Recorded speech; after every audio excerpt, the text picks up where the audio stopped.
শেফালি, আজকে হালক বাজারে গেলে হরিণের মাংস কিনে আনতে বলবে তো? অনেক দিন থেকে হরিণের মাংস খাই না। খাবো, তার চাউল নাই। আর ইনি খাবে হরিণের মাংস। রাতে আলু ভর্তা দিয়ে ভাত দেবো, তা খেলে খাবেন না? খেলে নাই। শেফালি, শেফালি, কোথায় তুমি? তাড়াতাড়ি বাজারের ব্যাগটা নিয়ে আসো। আমি বাজারে যাব গো। আমি বাজারে যাইতেছি। তোমার কি লাগবে আর মায়ের কি লাগবে সেটা বলো।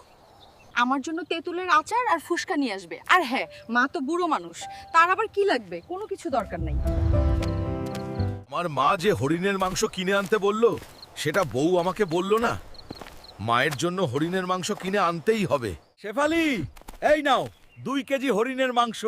ভালো করে রান্না করো, আজ সবাই মিলে পেট ভরে ভাত খাবো। বুড়িটা আমাকে বলছিল তোমাক হরিণের মাংস কিনে আনার জন্য, আমি বলিনি যাতে টাকা নষ্ট হয়। মুখ সামলে কথা বল।